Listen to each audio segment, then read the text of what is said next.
খানাখন্দে ভরা রাস্তা, বছরের পর বছর একই অবস্থায় পড়ে আছে দক্ষিণ ২৪ পরগনার বাসন্তীর শিবদাসী মোড় থেকে রানীগড় বাজার পর্যন্ত ৫ কিলোমিটার রাস্তা।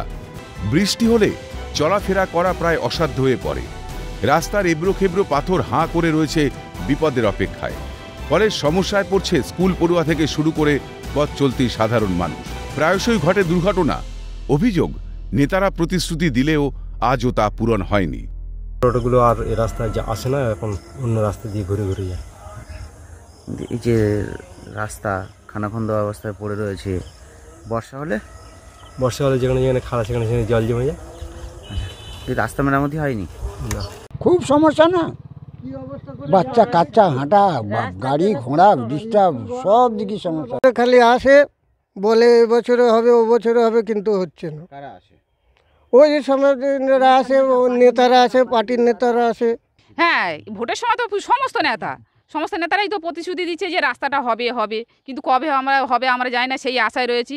সমস্ত মানুষেরই উপকার হয়, যারা গাড়ি চালায় তাদেরও হয়, আর যেসব বাচ্চারা যায় বা আমরা যেসব মানে রয়েছি লোকাল লোকজন, আমাদেরও তো অসুবিধা, হেঁটে যাওয়ারই অসুবিধা হয়। রাস্তার বেহাল দশার কারণে ঠিকমতো স্কুলে যেতে পারে না পড়ুয়ারা। দুর্ভোগে পড়তে হয় গাড়ি চালকদেরও। এই বুঝি ঘটল দুর্ঘটনা, এই ভেবে আতঙ্কে চলাফেরা করতে হয় পথ চলতি মানুষদের। তো প্রচুর সমস্যা। এই শিবদাসী স্কুল থেকে রানীগড় জ্যোতিষপুর হাই স্কুল অবধি রাস্তার বেহাল অবস্থা। এর কারণ বাচ্চা ছেলেমেয়েরা স্কুল যেতে পারে না, তার উপর আমাদের টোটো গাড়ি চালাতেও সমস্যা হয়, খুব সমস্যা। গাড়ি চালাবার মতন জায়গা নেই, যেদারে যাই সেদার গাড্ডা, এরকম খোয়া উঠে একদম ভর্তি হয়ে গেছে। কবে রাস্তা সংস্কার হবে সেই অপেক্ষায় তাকিয়ে আছে গ্রামবাসীরা।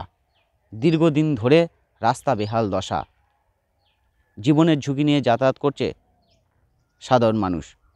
দক্ষিণ ২৪ পরগনা বাসন্তী থেকে হরিপদ মণ্ডল, ক্যালকাটা নিউজ।